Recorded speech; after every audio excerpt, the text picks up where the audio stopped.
Olá, sejam bem-vindas e bem-vindos a mais um Diálogos do Direito de Família, um programa que convida profissionais e pesquisadores de diversas áreas para dialogar com os temas mais contemporâneos do direito de família, fazendo essas conexões importantes e necessárias. E hoje eu converso com a professora Fernanda Barreto.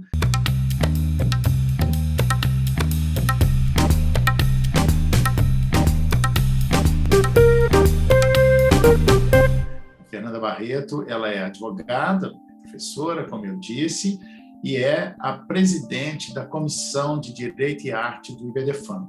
E ela tem uma grande contribuição, ela tem trazido uma grande contribuição ao IBDFAM, Instituto Brasileiro de Direito e Família, com essa perspectiva, por essa perspectiva de olhar o direito, ver o direito pela perspectiva da arte em suas diversas linguagens artísticas, né? Então, muito obrigado, Fernanda, por ter aceitado esse convite. Há muito tempo que eu queria fazer esse diálogo com você, porque, afinal de contas, a arte, ela para mim, é imprescindível. Eu acho que para você também, né? Acho que, como é que você foi mordida por isso? Bem-vinda. Obrigado pelo convite. Obrigada, amigo querido. Eu queria agradecer esse convite irrecusável.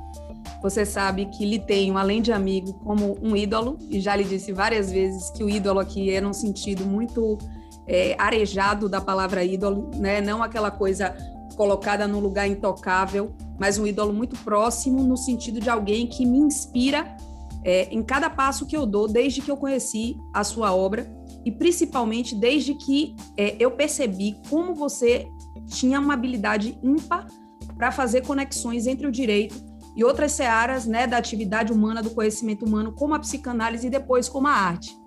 Eu fui mordida pela arte desde que eu me entendo por gente. A arte faz parte da minha vida, Rodrigo, porque meus pais são muito ligados à arte, não são artistas, né?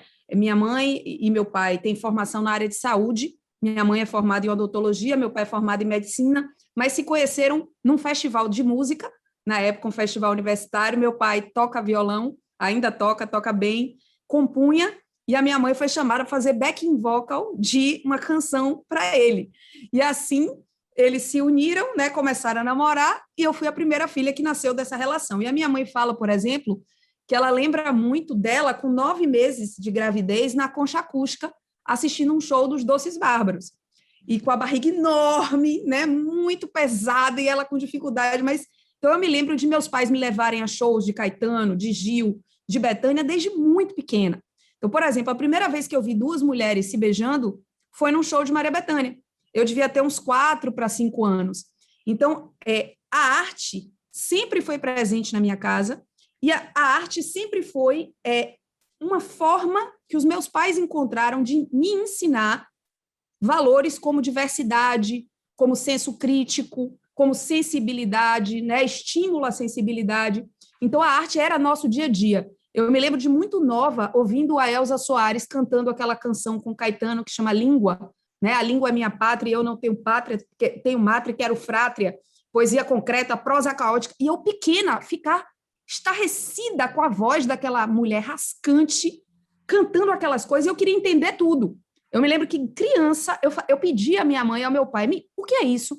O que significa? Então, a arte foi uma forma que eles encontraram de me ensinar, além da escola, né? Então, ela me visgou muito cedo. Eu me lembro da gente indo para a fazenda, assim como você adora, né? Interior, roça, a gente também tem fazenda aqui, e a gente ia para o interior de carro. Eu fui a mais velha, então eu tinha o privilégio de sentar com eles, né, na frente a gente tinha caminhonete, na frente da caminhonete, e eles irem ouvindo música e me explicando o significado da música. Então, por exemplo, tinha Trem das Cores de Caetano. E aí minha mãe ia dizendo, olha, a franja da encosta, cor de laranja, capim rosa chá. Minha filha, quando o carro passa, você já percebeu que parece que a casinha está passando junto com o carro? Então, a música, a poesia, né, entraram na minha vida muito cedo, e eu não consigo imaginar minha vida sem a arte, Rodrigo. A arte moldou a minha forma de ver o mundo, como eu sei que moldou a sua. Se você puder falar um pouco também como que isso... Eu fico impressionado, e agora entendo porque tudo que a gente pede para a Fernanda, por exemplo, a Fernanda Barreto está fazendo agora o playlist do Congresso Brasileiro de Direito de Família, né, com a Comissão de Direito e Arte. Ela e Luciana Brasileiro, que é a vice-presidente, né, o IBDFAN, tem uma comissão de Direito e Arte. Aqueles que quiserem participar, venham participar com a gente. Ali nós trazemos todos esses assuntos, mas toda música, quando eu preciso de alguma música que diga alguma coisa, eu pergunto para a Fernanda e ela sabe tudo, e eu fico impressionado, como é que tem essa memória, como é que você sabe disso? E agora, então, acabei de entender, porque desde pequeno que você vai ouvindo, né? Eu fiz isso também, eu e a minha mulher, a Adriana, com os filhos, a gente viajando, então os filhos, aqui em casa, eles sempre ouviram essas músicas, música de qualidade, né? Assim, que tenha poesia, a música também, ela é presente. Então, agora, para mim, ficou claro de onde você tira tanta coisa, assim, né? Como num dos diálogos que eu fiz com o Francisco Azevedo, né? Que eu perguntei para ele, e eu faço essa pergunta só para a gente se perguntar, que é de onde vêm aquelas ideias todas fantásticas da literatura, né? E Caetano e Gil, né? Quando pergunta de onde vem o baião, vem debaixo do barro do chão, né? Isso. E aí, de onde vêm essas ideias, né? Então, isso vem lá do seu inconsciente, né? Dessa formação sua, que é essa estrutura, assim que nós nos forjamos, a nossa estruturação psíquica, né? Que vem quando ela tem essa pitada de arte como você teve, eu acho que nos remete a um outro lugar, né? Isso nos remete a um outro lugar. E o desafio agora, Fernanda, é pegar todo esse conteúdo artístico nas suas diversas linguagens, vamos falar das diversas linguagens, e trazer para o direito, né? Porque assim, arte é uma coisa, direito é outra, mas onde direito e arte se conectam, né? Eu acho que elas se conectam, e aí acho que elas se conectam na linguagem, né? Porque o direito, a arte e também a psicanálise incluiria, e fala de uma mesma humanidade, né?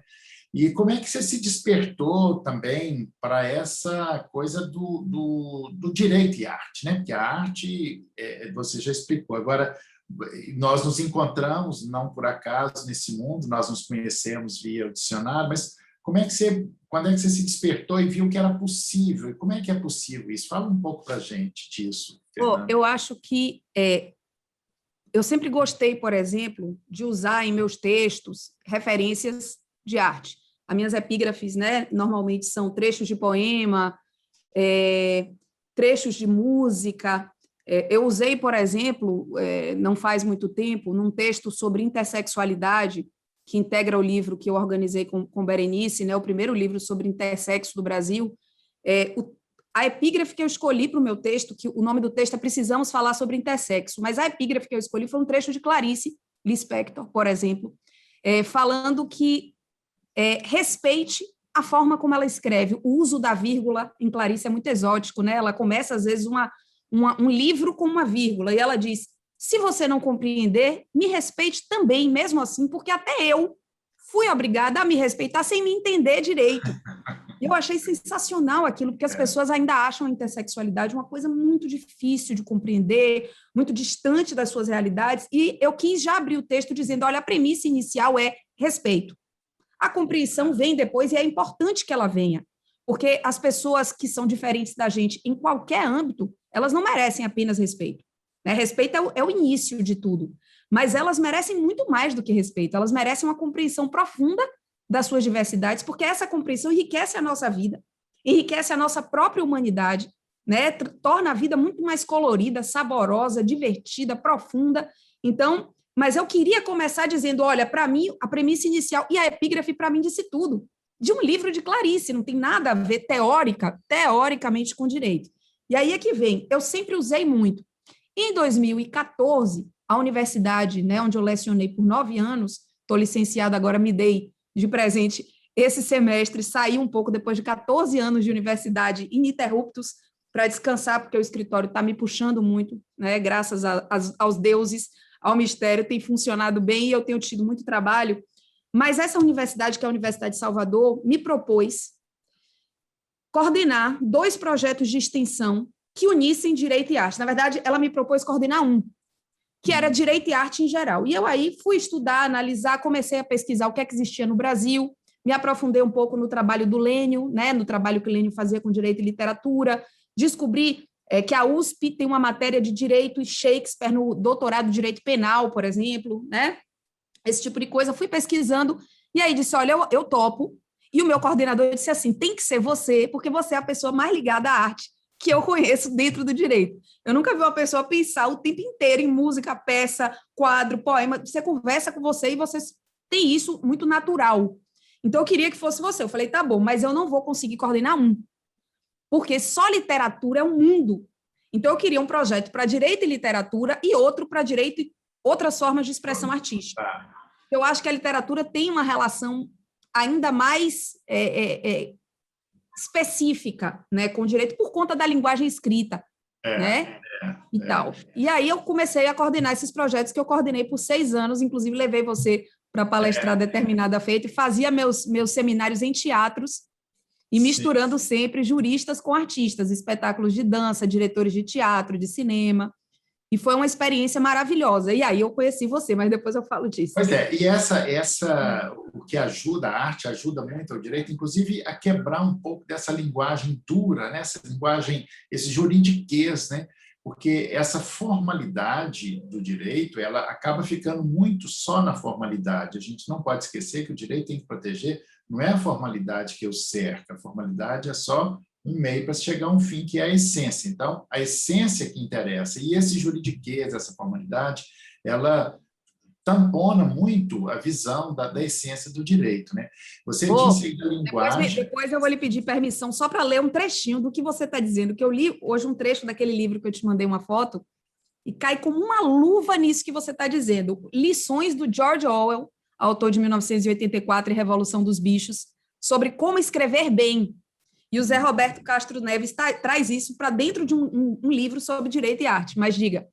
Não, pois é que essa linguagem, né, tem a literatura, mas tem uma outra linguagem também que acho que tem ajudado muito o direito, que é a linguagem, que é o cinema, né, o cinema. Mas antes da gente passar, a gente falar do cinema, porque, por exemplo, a gente vai falar desses novos temas, né, das intersexualidades, né, das transexualidades, enfim, da sexualidade, porque o direito ele fala o tempo todo de sexualidade, né? Sexualidade que o Freud disse que é da ordem do desejo, isso é revolucionário.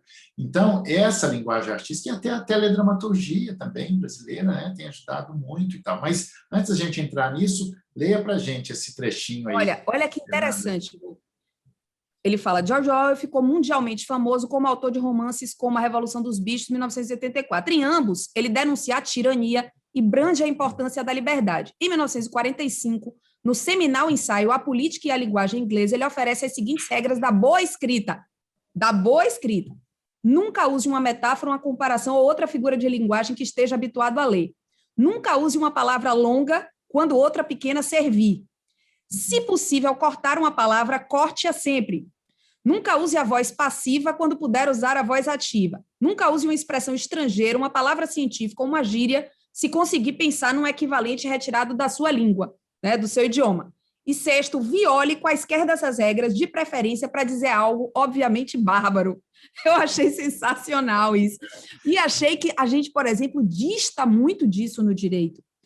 Muita gente ainda tem a mania de escrever. Você não é assim. Você escreve de forma muito clara, né? Você procura ser acessível na linguagem. Eu sinto isso nos seus livros. O seu último, né, o Manual de Direito das Famílias, que é incrível, é muito tranquilo de ler, é muito fluido. Isso ajuda demais a compreensão do seu discurso. E isso, eu me lembro, você falando desse autor, eu me lembrei do Carlos Drummond de Andrade, né, que eu falo sempre que vira o meu guia, que é escrever é a arte de economizar palavras, né? Porque exatamente. Nós temos que economizar palavras aqui, e o nosso desafio é colocar a maior densidade possível em menos palavras, né? E isso serve muito para as petições. Os juízes não têm tempo mais de ler aquelas petições enormes, né?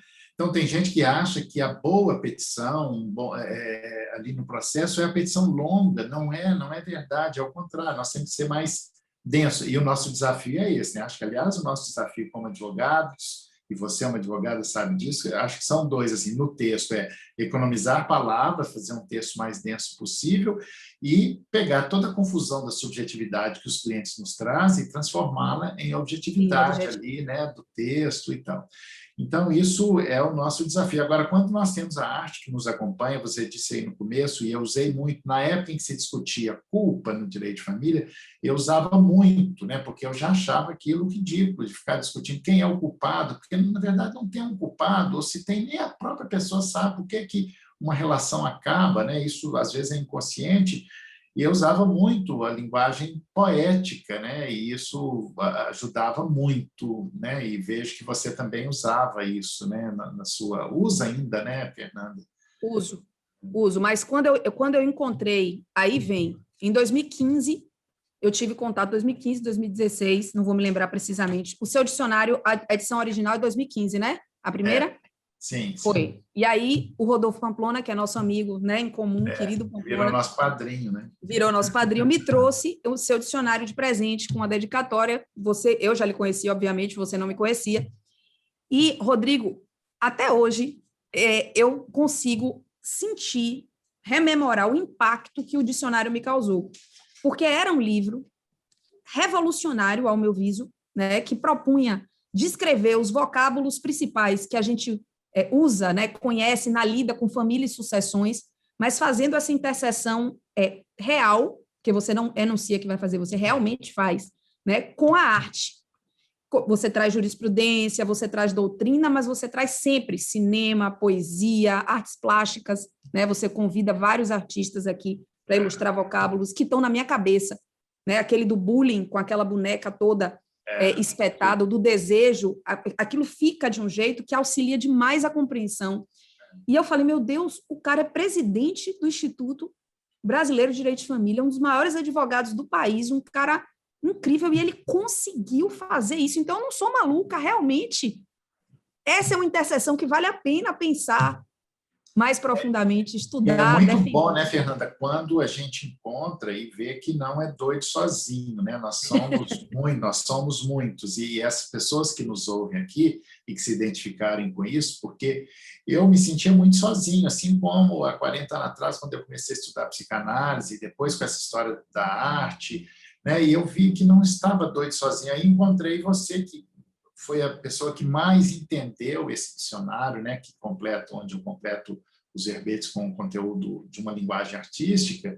E aí nós fomos descobrimos a Luciana, e aí fundamos a Luciana Brasileira, de Pernambuco, e nós vamos fazendo essa grande integração nacional, e isso é revolucionário, né? Assim, porque o direito ele está posto, mas nós podemos ir além, e a arte vai além, né? E aí eu até quero aproveitar e dizer que, depois desse dicionário, eu escrevi esse meu manual, não chama manual, mas é um manual, né, de direito das famílias, e eu faço essa conexão do direito e arte, e na segunda edição, não sei se você já tem essa edição, na segunda edição eu fiz uma filmografia, e eu descobri que eu vou te mandar essa, para você ver essa, ao final de cada capítulo tem a indicação de um filme. Então, assim, nós podemos revisitar, visitar e ver todo o conteúdo de direito de família com a arte, com a linguagem artística, nas suas diversas linguagens, né? E os filmes, a filmografia é muito importante, né? Falar de alienação parental, por exemplo, falar de, né, a morte inventada, tem vários filmes ali que eu indico, né? E eu acho que trabalhar a linguagem, trabalhar o direito a partir dessa conexão com a arte, nós seremos capazes de ir muito além, né, Fernanda? Eu não sei se você tem trabalhado assim, porque a gente tem essa coisa da arte, mas como é que a gente vai colocar isso em prática, né? Você disse que coloca isso nas suas petições, né? Como é que... Coloco nas petições, coloco nos artigos, sempre que eu acho que cabe. Claro que eu não uso só por usar, né? Eu acho que dentro da regra da economia e do conseguir se fazer claro e privilegiar um discurso que consiga objetivar o subjetivo, né, dos casos de família que são extremamente subjetivos, eu não uso à toa, mas eu uso muito. E eu uso, inclusive, com os clientes, com frequência, nas minhas interlocuções com eles. Por exemplo, eu já perdi a conta de quantas vezes, em reuniões sobre inventário, eu usei o Paulinho da Viola. Dinheiro na mão é vendaval. Quando o jeito é se virar, cada um sabe de si. Irmão desconhece irmão. E aí, dinheiro na mão é vendaval. Eu digo, gente, não vale a pena. Vocês já imaginaram a implosão familiar que isso vai causar? Vamos pensar num processo consensual, vocês preenchem todos os requisitos para ir a cartório, o inventário litigioso vai perpetuar, né, isso na justiça por um tempo indefinido e vai causar uma corrosão familiar, por vezes, muito complicada de ser recuperada. Então, eu uso, inclusive, indico filmes com frequência, o História de um Casamento, que fez muito sucesso, né, na Netflix, com a Scarlett Johansson. Eu indiquei para vários clientes, Rodrigo. Eu digo, por favor, teve um casal que eu disse, eu não converso mais com vocês enquanto vocês não assistirem a História de um Casamento. Que eu já tentei de tudo, né, falando, me expressando, mas vocês ainda não entenderam a profundidade. Eu fui contratada para tentar fazer o divórcio consensual, mas o diálogo muito difícil. Né? Eu indiquei mediação, começaram, pararam, suspenderam a mediação, não quiseram continuar. Então, eu disse, olha, eu quero que vocês assistam. E se for necessário ir a litígio, vai haver litígio, mas vocês vão bem mais conscientes se vocês assistirem esse filme do que um litígio em divórcio pode causar a uma família, a um filho, né, a prole. E eu indico mesmo, didaticamente, eu uso o tempo inteiro.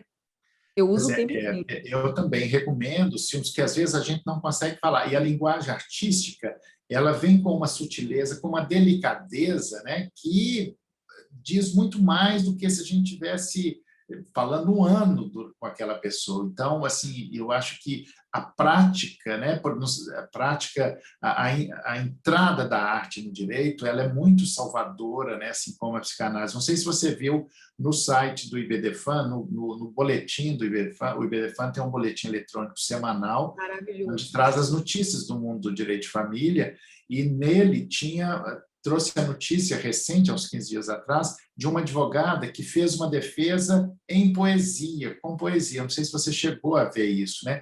Ela fazia me chamou muita atenção, assim como eu já vi decisões judiciais em forma de poesia, que toca muito mais fundo, né? Essa advogada, ela foi muito criativa e ela não conseguia atender os seus pedidos, né? O juiz nem sequer despachava, e ela não conseguia ir ali, ou despachava de uma forma que não atendia, e ela acabou fazendo essa petição em forma de poesia e foi atendido. Primeiro, ela chamou atenção para isso, achei isso destacou fantástico. No meio do universo, do oceano de petições com as quais os juízes lidam, ela conseguiu chamar atenção, pois é.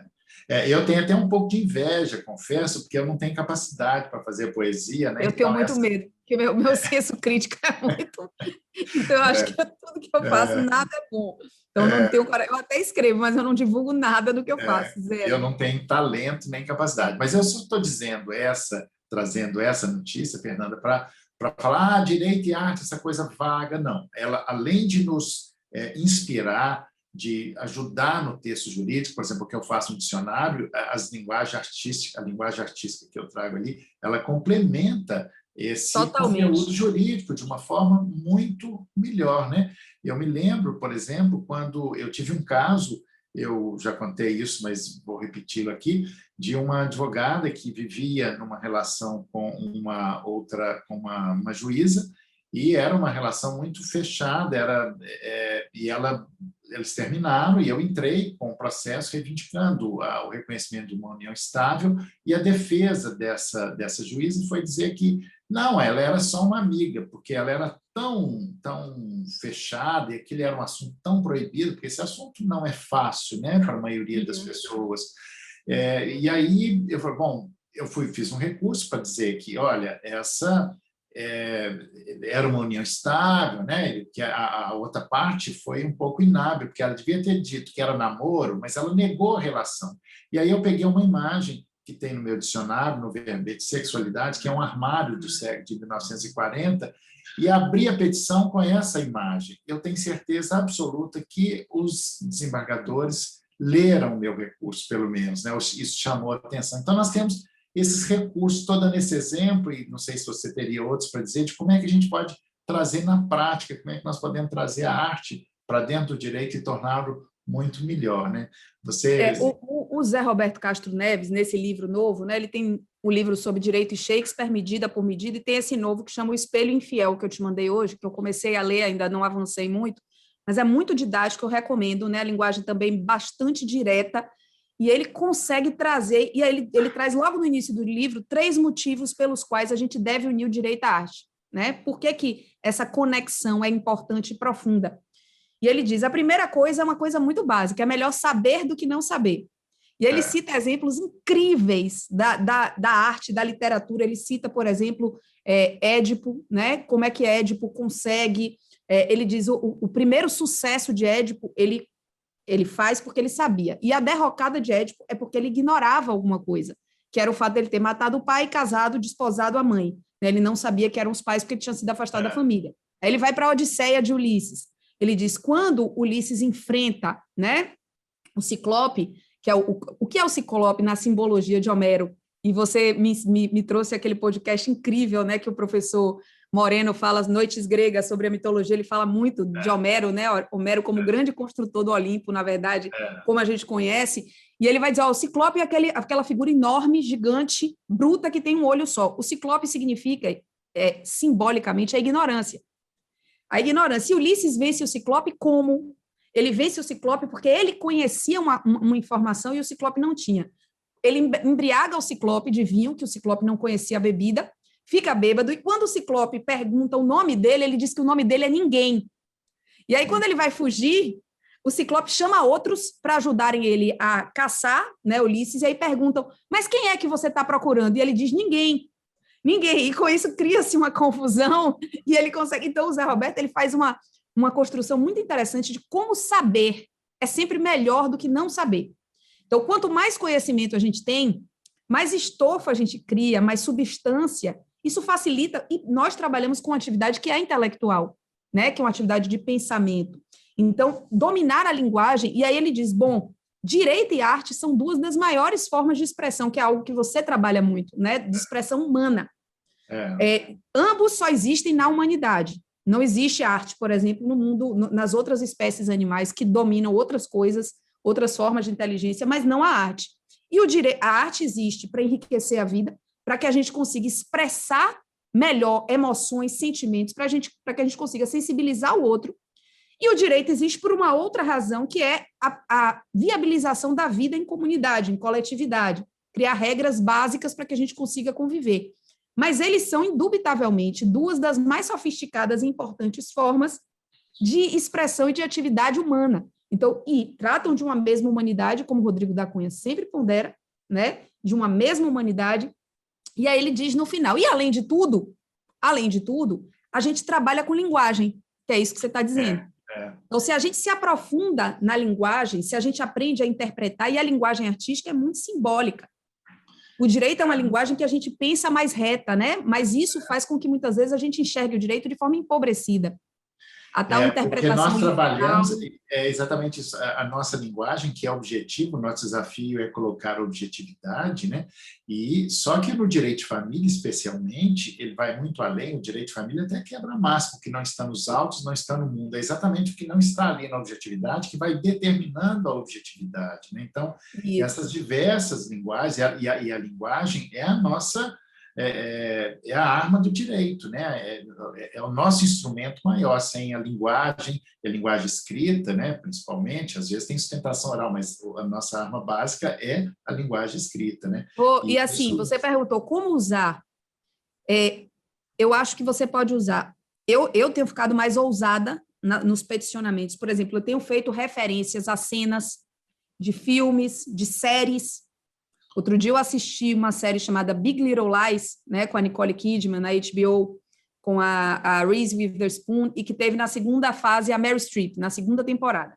A Meryl Streep é uma avó cujo filho morreu, que era o marido da Nicole Kidman, e ela acaba entrando numa disputa de guarda pelos netos.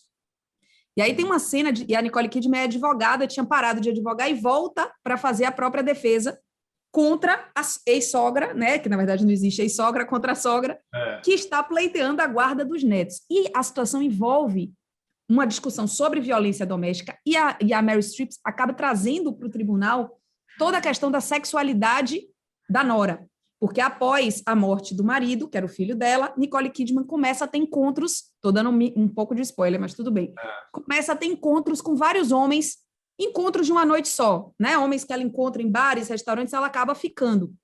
e tendo relações sexuais. E ela traz tudo isso para o tribunal, traz fotos, ela colocou um detetive atrás da Meryl Streep e ela expõe isso. Então, por exemplo, recentemente eu tive uma discussão num processo judicial que se referia justamente à parte contrária, acusando a minha cliente de uma prática sexual que seria prejudicial ao exercício da maternidade, que é uma coisa extremamente antiga, né? Uma mentalidade, mas ainda acontece. Porque nós já tivemos, só um parênteses nisso aí, né, Fernanda? Porque você pegou um ponto muito importante, mas nós temos que fazer esse parênteses, assim, que a maternidade, né, a conjugalidade e a parentalidade são coisas diferentes, mas até recentemente teve muito atrelado. A mulher que tem uma sexualidade assim mais livre, ela não podia ter a guarda do filho, né? Isso, finalmente, nós conseguimos evoluir nisso aí, né? Mas isso ainda E aí, por exemplo, usar esse momento, dizer, por exemplo, na série tal, né, existe um conflito semelhante, eu vejo isso como uma excelente perspectiva. Não é só necessariamente escrever sob forma de poesia, se você não sabe ou não consegue, mas não tenha medo de usar trechos de... Recentemente, a gente viu, foi divulgado no boletim do IBDFAN, inclusive, uma decisão de um juiz que cita Bauman. Bauman não é um artista, né, mas é um escritor de extrema relevância e fala do amor líquido, das relações líquidas, e o juiz citou Bauman, cita a questão do amor líquido. Então, veja, o judiciário também pode se abrir para isso e para discussões mais profundas, né, que saiam da citação somente de juristas. Eu acho que isso enriquece, aumenta a percepção, e uma coisa que o Rodrigo pontuou que é fundamental, ainda chama atenção para a sua petição. E é aí que entra a função da arte, né, nas suas diversas linguagens, né, na literatura, nas artes plásticas, nas imagens. E agora, como nós estamos caminhando, ainda está longe, mas o direito precisa acertar o passo com a sociedade digital, né, que nós estamos longe disso, mas estamos caminhando, e o processo judicial eletrônico agora, ele inclusive cabe às mídias, né? Então, é possível, nós podemos ser criativos, inovar, né? E nós podemos usar, se a gente remete, ou pelo menos coloca o link do filme lá, que o juiz vai ver o filme, certamente isso vai interferir no julgamento desse juiz, né? Porque o juiz... Eu estou com um caso que o meu cliente está pleiteando a guarda exclusiva de 2 filhos. Ele diz que é temporariamente, ele não pretende isso definitivamente, mas em função da mãe das crianças estar envolvida num casamento com violência doméstica.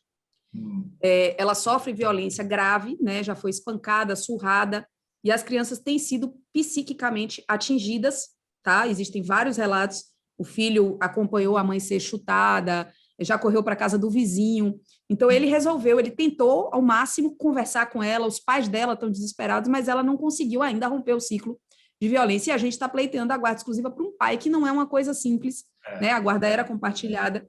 2 barreiras grandes a serem enfrentadas. Primeiro de guarda, e segundo do pai, né? Exatamente. Então, eu acho que, por exemplo, num caso como esse, além de citar exemplos de mídia muito recentes, como o caso Henri Borel e outros, né, que eu vou usar, estou construindo ainda uma petição, eu vou buscar exemplos de arte mais conhecidos, de casos, e eu pensei, você falou nisso, eu pensei em usar o trecho de um documentário da HBO, que eu assisti também recentemente, chamado Broken Children, Crianças Partidas. É um documentário até antigo, de 2000, narrado por Susan Sarandon, né, aquela atriz, mas é uma das coisas mais fortes que eu já vi sobre abuso infantil.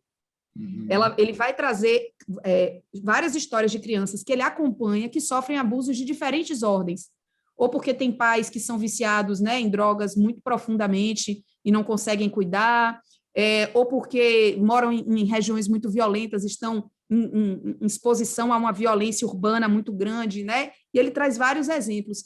E aí eu falei, eu podia trazer um trecho de um caso específico que me lembrou e tentar colocar, conversei com o Felipe, inclusive, meu sócio, isso. Porque não tem o que eu diga que vá conseguir explicar com a força daquelas imagens. Que a linguagem artística traz, né? Então, olha só, essa ideia que está sendo desenvolvida aqui agora entre nós, né? Assim, olha, um juiz que vai julgar um caso de abuso sexual, ele precisa ver o filme, que até indico aqui nesse meu livro, né, que chama Acusação, que é um filme de 1995, que é a história de uma escola que é americana, o filme é americano, mas depois isso se repetiu em São Paulo, os professores são acusados de abuso sexual, vem toda aquela trama, E isso traz uma sutileza que nós, do mundo jurídico, com a nossa linguagem crua, seca e objetiva, que deve ser, jamais conseguiríamos dizer. E nós sabemos que o juiz, e já aprendemos isso com a psicanálise, né, que o juiz ele é imparcial, mas não é neutro. Então, na não neutralidade dele, eu tenho certeza, o juiz que leu a petição, vendo aquela imagem que eu coloquei ali, um juiz que vai julgar um caso de abuso sexual, se assistir esse filme, ele vai estar muito melhor preparado para julgar isso, sabe? Olha, você já assistiu A Caça, Rui? A Caça? Você assistiu aquele filme dinamarquês, A Caça? Não, não. Você vai indicar na próxima edição. É um tema bem parecido. É um professor de uma escola na Dinamarca que é acusado por uma aluna, acho que de 4 ou 5 anos, de abuso. Mas é um dos filmes mais impressionantes que eu já vi com essa temática e exatamente nessa linha. Não tem um magistrado ou magistrada que veja aquele filme e não vá pensar nesse tema num outro nível de profundidade, com outro nível de cuidado. Porque ele mostra que essas situações precisam ser analisadas com muita cautela, porque uma acusação dessas, é claro que a prioridade é a proteção da criança, né? Indubitavelmente. Mas você precisa fazer a coisa com cuidado, que é uma discussão que a gente tem tido sobre alienação parental no Brasil, né? Não é o caso de revogar a lei, mas de melhorar o sistema para aplicar uma lei que reconhece um fenômeno antigo, extremamente nocivo, que todo mundo que trabalha com direito das famílias encontra ele na prática o tempo todo, né? Então, a gente precisa melhorar o sistema, fazer com que os juízes olhem para isso com cuidado, que tenham realmente a atuação de uma equipe multidisciplinar. E quando você vê isso em arte, como A Morte Inventada é um filme que foi muito importante no Brasil para essa discussão. Né? Muito importante. Fernanda, só repete o nome para as pessoas poderem... Chama A Caça. A Caça. Tá, mas você falou Marquês e A Caça? Não, A Caça puro. É um filme dinamarquês. Ah, tá. A Caça. Pronto, isso. Tá. Eu acho esse é imperdível. Imperdível. Tá, ele mostra como foi construída a acusação, né, por um equívoco, uma bobagem que a menininha assistiu o irmão com um amigo.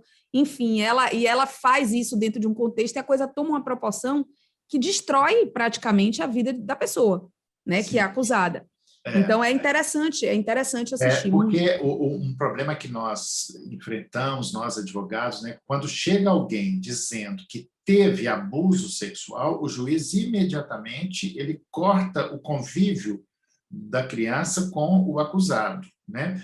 Que é uma coisa mais ou menos que acontece com a Lei Maria da Penha, assim, a mulher fala que teve a violência e o juiz ele dá ele concede essas medidas, né, por precaução, por segurança, mas isso é até mais simples que é entre adultos, né? Eu tenho vários casos, tanto de um lado quanto de outro, onde o filho é retirado imediatamente do convívio do pai, aquilo é um trauma, né? E isso, depois provar o contrário, é muito difícil. Então, é aí que eu acho que a arte, né, se todas as pessoas envolvidas naquele processo ali pudessem ver, assistir esses filmes, né, usar dessa linguagem artística, nós estamos falando aqui só de uma delas, que é a linguagem cinematográfica, né, assim, do filme nessa linguagem artística poderosa, né? Porque ela é uma linguagem mais popular e que qualquer um entende. Porque você pode pensar as artes plásticas, por exemplo, a arte contemporânea, você pode achar que às vezes é mais difícil, você pode gostar, não gostar, ela não é tão concreta, né? Ela é abstrata, então muita gente pode não gostar, pode não ser acessível, mas a linguagem cinematográfica ela é muito acessível, acho que ela é muito aplicável ao direito, né? Eu acho que nós podemos usar isso, eu espero que as pessoas que estão nos assistindo, nos ouvindo, possam começar a ter essas ideias, e aí nós temos que ser criativos, advogados temos que ser criativos e inventivos, né? Para usar todos esses recursos, né? E eu ainda diria o seguinte, se a gente introduz a arte no ensino jurídico de forma permanente, consistente, a gente muda, muito se diz sobre a forma do ensino jurídico no Brasil ainda ser muito antiquada, ser anacrônica para os novos desafios que a gente enfrenta no direito. Uma era de direito digital, né, de questionamentos, uma privacidade que precisa ser repensada, tantas coisas, e a gente continua ensinando o direito de um modo muito tradicional. E eu, por exemplo, a gente fez um curso juntos, né? A gente montou um curso juntos, coordenou um curso juntos na ASP, com a Viviane Girardi, que foi um curso de Direito e Arte, e eu recebo feedbacks até hoje de professores que dizem que mudaram a forma de ensinar a partir do curso, como o professor Fred Matos, de Franca, que está para fazer, inclusive, uma participação no nosso podcast. Ele diz, Fernanda, minhas aulas mudaram completamente. E eu sinto, e eu vivi isso nos projetos, Rodrigo. Eu saí da faculdade, né, em dezembro do ano passado, não passa uma semana sem eu receber uma mensagem de aluno pedindo, pelo amor de Deus, volte, os projetos não podem acabar, os projetos mudaram a minha vida. Eu senti que eu tenho um lugar no direito a partir dos projetos, que o direito pode ser muito mais aberto, oxigenado, pulsante, do que quando eu fiz as cadeiras regulares da faculdade. Então, se a gente ensina com a arte, a gente também alcança um nível de compreensão do direito que é revolucionário, ao meu viso. Isso vai se refletir nos tribunais, isso vai se refletir na forma como o direito é aplicado na vida. Pois é, isso é abrir caminhos, né? Assim como essa conversa, isso aqui está sendo mesmo um verdadeiro diálogo, que estão vindo ideias aqui, e está sendo um diálogo que, quando eu conversei com o Rolf Madaleno, nós tiramos dessa conversa uma ideia para levar à prática, que é de elaborar um projeto de lei sobre partilha de bens. Todo mundo sabe, são parentes nesse nosso diálogo aqui, mas é só para contextualizar, que partilha de bens de um ex-casal nunca chega ao final, porque não tem uma lei específica sobre isso, face à imagem e semelhança da partilha de bens do inventário. Então, esse processo dura 20, 30 anos. Então, na conversa com o Rolf Madaleno, nós tiramos e vamos fazer um projeto, já começamos a elaborar esse projeto de lei específico para a partilha de bens do casal, para ver se a gente resolve isso. E agora, na conversa com você, está surgindo a ideia, quem sabe o IBDFAM manda para o Ministério da Educação, vamos fazer esse projeto, Fernanda,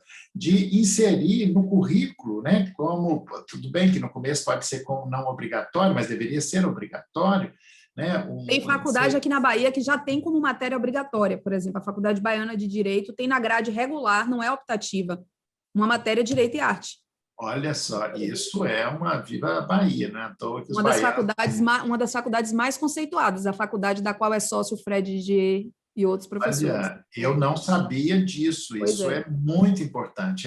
É aos poucos que nós vamos transformando o pensamento jurídico, mas nós podemos também, além disso, de mandarmos para o Ministério da Educação, né? O IBDFAM pode fazer um ofício pedindo para inserir nas grades curriculares uma matéria de Direito e Arte. Nós podemos, está surgindo aqui agora, Fernanda, nós dois organizarmos, só dar uma descansada e organizar um curso de Direito e Arte, assim como nós fizemos Direito e Psicanálise. Por isso que você é Rodrigo da Cunha Pereira, não é à toa, é uma usina de ideias incessante, esse homem. Vamos fazer isso aí, porque isso muda a vida das pessoas, né? Rô, como é que a gente passa pela faculdade de Direito sem ser obrigado a ler o Processo de Kafka? Sem ser obrigado a ler certas peças de Shakespeare? Não faz sentido. É absolutamente conectado e enriquecedor para o que a gente estuda, inclusive. Amplia o nosso pensamento, como diz aquele projeto, né, Braskem, amplia as fronteiras do pensamento, a gente enxerga além a partir da arte, eu não tenho nenhuma dúvida disso. Então, desse diálogo nosso aqui, está surgindo essa ideia, Fernanda, de montar um curso sobre Direito e Arte. Antes nós fizemos com a ASP, acho que agora vamos retomar aquilo, mas com uma outra, agora um pouco mais amadurecidos, né, da gente fazer a montagem disso, acho que vai ficar muito legal, né?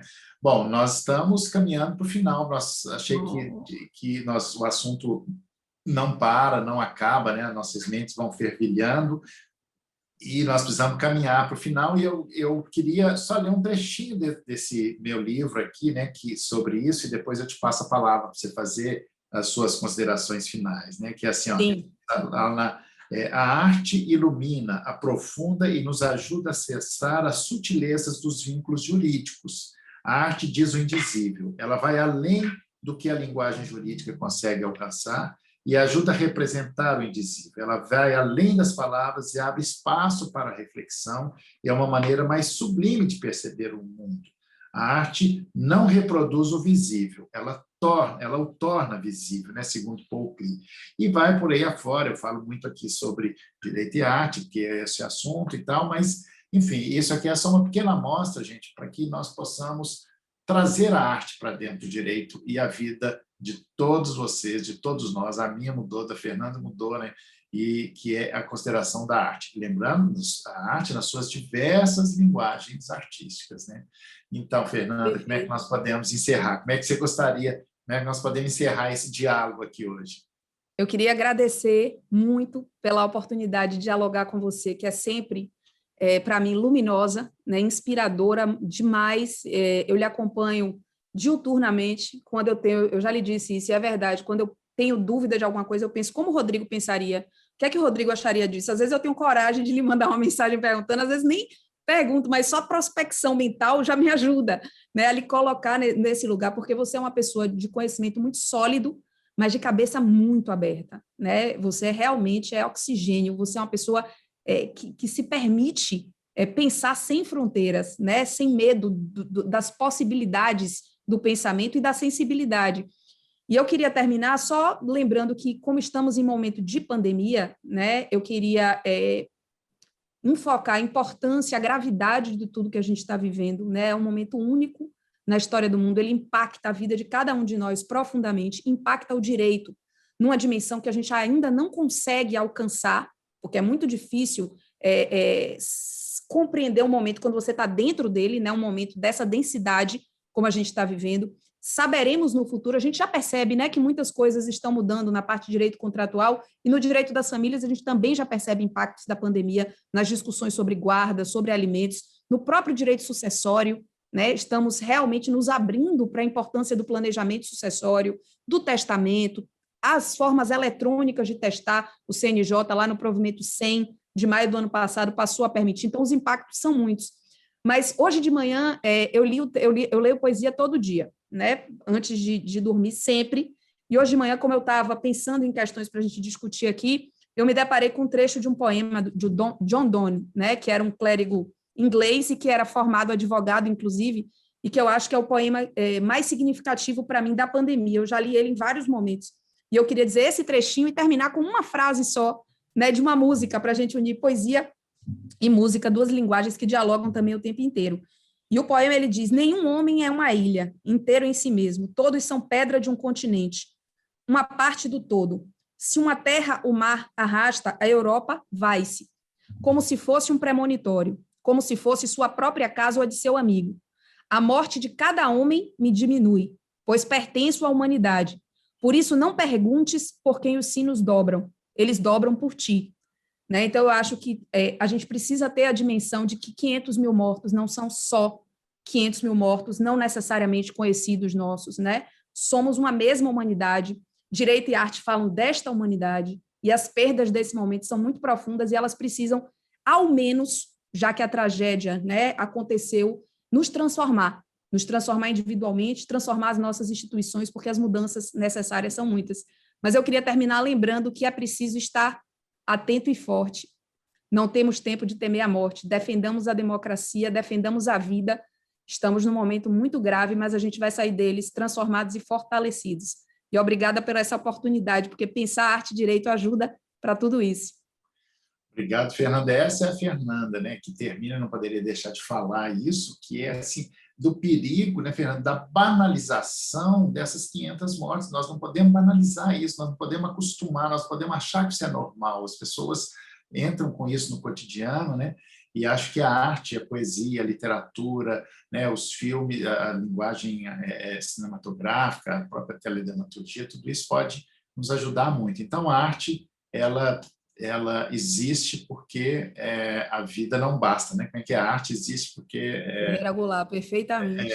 Então, a gente termina aqui também com Ferreira Goulart, mas vamos dizer só uma pequena amostra para que a gente possa fazer... E lembrando também do Nietzsche, temos a arte para não morrer da verdade. É isso. Exatamente isso. E o nosso desafio, que continua, e eu convido todos vocês a entrar nesse desafio, que é trazer a arte para dentro do direito. E eu tenho certeza que o direito, particularmente o direito de família, vai ficar muito melhor. Então, obrigado a todos. Ouça o nosso podcast. A gente tem o podcast do IBDFAN com vários episódios. Exatamente, já estava me esquecendo de falar. A Comissão de Direito e Arte do IBDFAN tem todo mês, ela faz um podcast, vocês podem acessar o podcast lá no Spotify, né, numa edição também muito primorosa, e que tem assuntos muito interessantes, atuais, e sempre conectados. Teremos agora sobre alienação parental com Gisele Groeninga, e o próximo episódio com o professor Carlos falando sobre Pianovski, Carlos Pianovski, falando sobre direito e ópera, direito de família e ópera.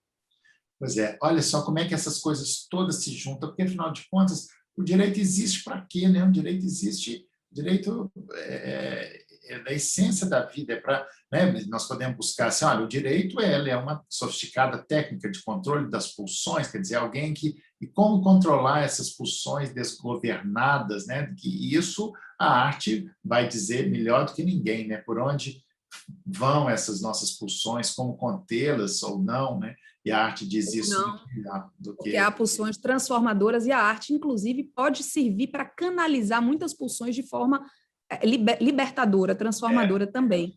Exatamente, a psicanálise disse isso, e até tem um conceito para isso que chama sublimação, né? A sublimação é isso, que é diferente da repressão. Você faz daquela coisa uma coisa boa, você sublima, e a maioria das pessoas que sublimam pela arte, né? Então, a arte é uma sublimação, a arte é sublime, né?